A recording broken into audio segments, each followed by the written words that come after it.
Apa kabar Bapak Ibu Saudara yang dikasihi Tuhan dimanapun Anda berada. Saya percaya Anda diberkati Tuhan, sehat selalu, tetap segar, amin. Bersama saya Leonardo Syamsuri di dalam acara kita Today's Message di dalam program Biblikal. Dan saya berharap Anda bisa stay tune terus sampai selesai karena tema ini, topik ini adalah topik yang baik dan perlu sekali untuk Anda simak baik-baik di masa-masa di mana sekarang banyak perubahan.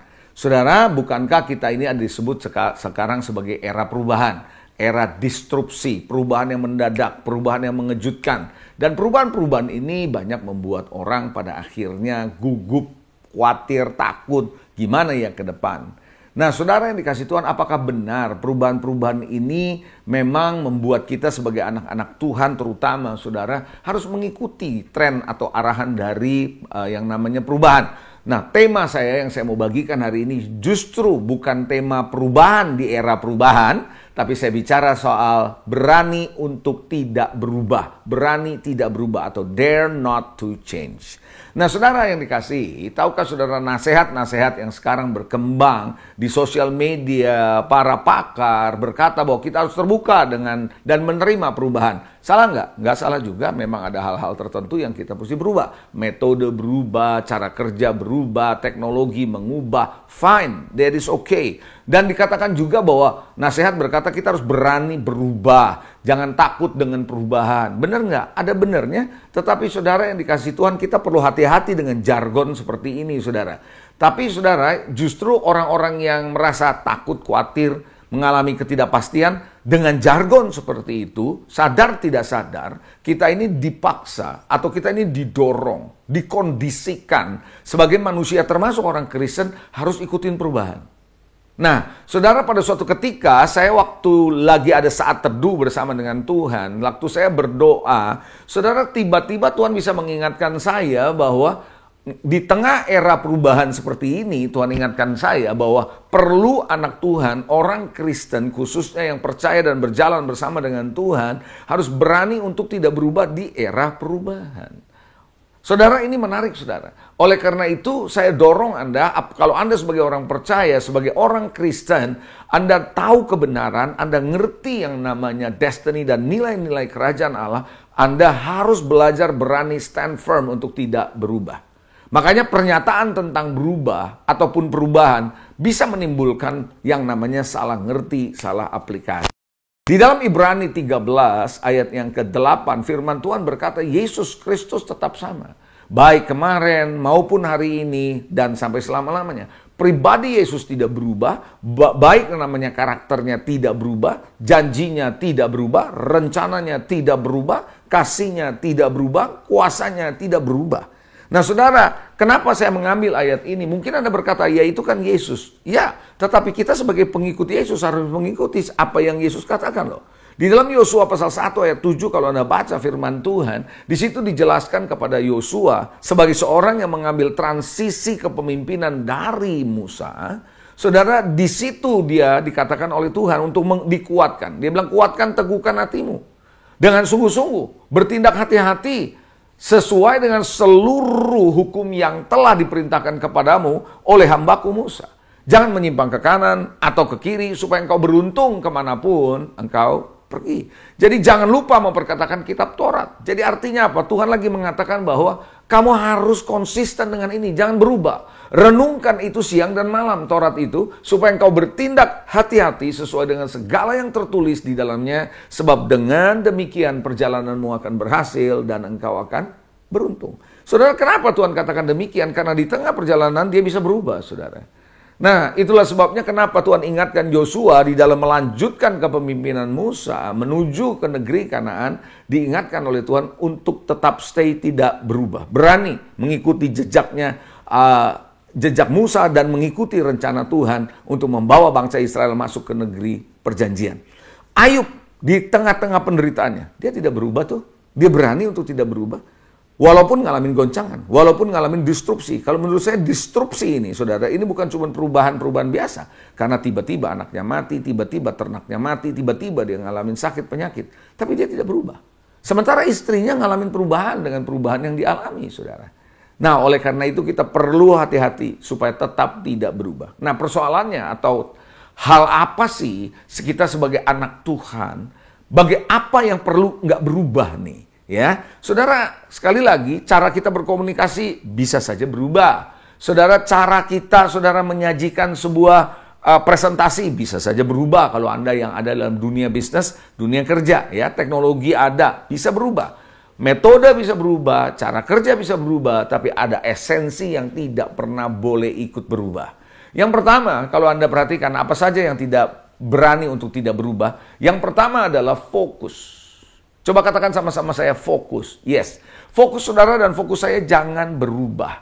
Di dalam Ibrani 12 ayat 1 sampai dengan ayat yang kedua, di sana dikatakan firman Tuhan dengan jelas saudara. Kita punya banyak saksi bagaikan awan yang mengelilingi kita. Dikatakan begitu, tanggalkan semua beban dan dosa yang begitu merintangi dan berlomba pada perlombaan dengan tekun pada perlombaan yang diwajibkan bagi kita. Lalu dikatakan ayat kedua, marilah kita melakukan pertandingan ini, perlombaan ini dengan mata yang tertuju kepada Yesus. Yang memimpin kita dalam iman dan yang membawa iman kita ini kepada kesempurnaan.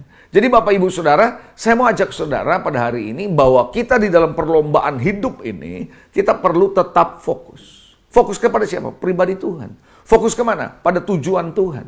Bukan fokus kepada keadaan, bukan fokus kepada berita, bukan fokus kepada perkataan-perkataan manusia yang saya sering sebut sebagai noise kalau dasarnya bukan kebenaran.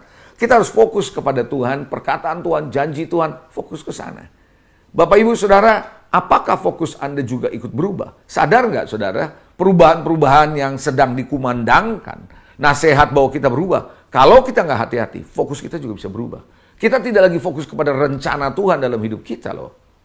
Kita akan mulai melihat bagaimana saya bisa menjadi orang yang relevan dengan perubahan. Tanpa kita sadar. Berapa banyak gereja-gereja Tuhan hari-hari ini, saudara fokusnya berubah. Dari fokus membangun orang-orang percaya di dalam gereja, diarahkan untuk hidup kudus, diarahkan untuk dewasa, diarahkan kepada destiny Tuhan. Justru berubah fokusnya. Bagaimana gereja menjadi relevan? Sehingga tanpa disadari, saudara, kita mencoba relevan dengan dunia, bukan relevan dengan Tuhan. Ini hati-hati bang, hati-hati banget saudara.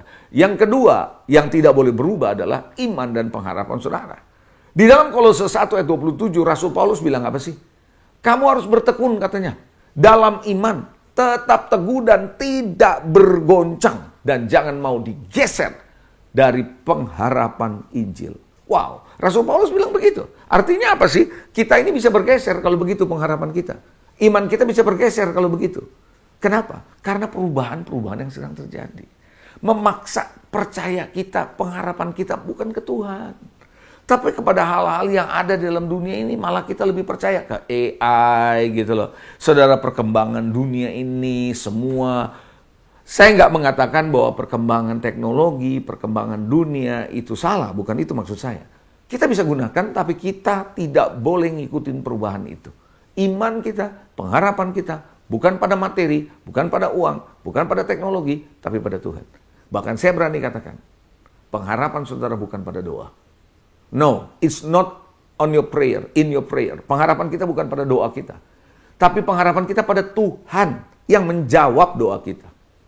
Tuhan yang kepadanya kita berdoa. Itu, pengharapan kita nggak boleh geser. Kalau nggak nanti kita geser loh, ke doa, instead of bukannya ke Tuhan. Iman kita itu berjalan dalam iman itu harus menjadi bagian dari hidup kita. Harapan kita harus kepada Tuhan. Bisa katakan amin. Jadi saya percaya itu adalah yang kedua yang Anda perlu perhatikan. Yang ketiga, kesetiaan. Saudara, kesetiaan kita jangan goyah, saudara. Makanya saudara, kalau Anda baca Matius 25, 21, 23, Anda tahu kan perumpamaan tentang orang yang diberikan 1 talenta, 2 talenta, dan 5 talenta. Saudara, apa yang terjadi dengan yang 2 talenta? Setelah dia kembangkan menjadi 4, yang 5 dikembangkan jadi 10, Tuhan ngomongnya sama loh. Baik sekali perbuatanmu, hai hambaku, yang baik dan setia. Yang baik dan setia. Itu ayat 21 tadi kita baca, saudara. Kalau Anda baca. Lalu kalau membaca yang 5, Tuhan ngomongnya sama nggak? Sama. Baik dan setia. Perbuatanmu. Baik sekali perbuatanmu, hai hambaku, yang baik dan setia. Tuhan ulangin 2 kali. Padahal kalau saya renungkan ayat itu, saudara. Gini. Orang yang mengembangkan 2 jadi 4, 5 jadi 10, sukses tuh. Kenapa Tuhan tidak bilang bahwa Baik benar perbuatanmu hai hambaku yang baik dan berhasil. Enggak. Di mata manusia, ukurannya berhasil. Di mata Tuhan, bukan berarti Tuhan mau kita gagal loh ya. Bukan. Tapi di mata Tuhan, ukurannya adalah kesetiaan. Seberapa engkau setia, jangan berubah dalam kesetiaan kita mengerjakan hal-hal dari Tuhan. Makanya kenapa dia bilang setia dalam perkara yang kecil. Dia akan memberikan tanggung jawab yang lebih besar. Jadi kesetiaan saudara jangan berubah, setia sama Tuhan. Saudara, pernikahan aja ada orang yang tidak setia sama pasangannya. Betul ya saudara? Sama Tuhan juga begitu. Kadang-kadang kondisi hidup kita, situasi yang kita alami membuat kita tidak setia sama Tuhan. Tidak setia sama firman-Nya. Belajar untuk setia. Kita tidak setia dengan tanggung jawab Tuhan. Kita tidak setia dengan pekerjaan yang diberikan oleh Tuhan. Belajar untuk setia. Yang keempat. Nah ini saudara banyak terjadi di dalam dunia zaman sekarang ini. Kita tidak boleh berubah. Dalam hal apa? Identitas diri kita. Ada dua hal yang saya mau katakan di sini. Yang pertama, identitas kita sebagai anak Tuhan. Kita bukan sama dengan dunia. Kita anak Tuhan.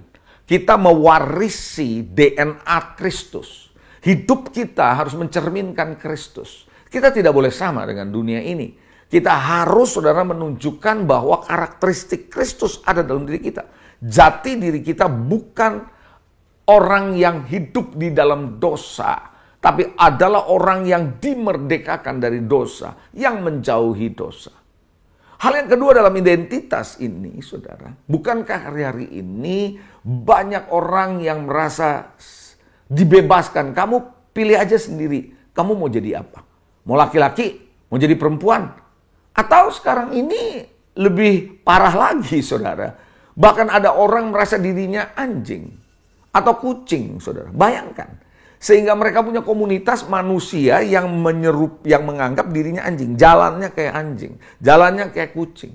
Bahkan ada satu sekolah di luar negeri, saudara, yang saya dengar bahwa mereka bukan menyediakan kamar mandi atau WC buat pria, wanita, dan lainnya. Itu sekarang sudah makin banyak tuh. Tapi ada satu lagi, untuk anjing. Jadi mereka yang merasa dirinya seperti anjing, mereka bisa ke WC itu. Bapak, Ibu, Saudara, kok bisa sampai begitu parahnya? Karena namanya nasihat bahwa kita harus berubah. Kita nggak takut dengan perubahan. Kita nggak takut, saudara, bahwa kita harus berdiri seperti yang kita rasa. Karena ini era perubahan, semua harus bisa terima. No, saya mau ingatkan sama saudara.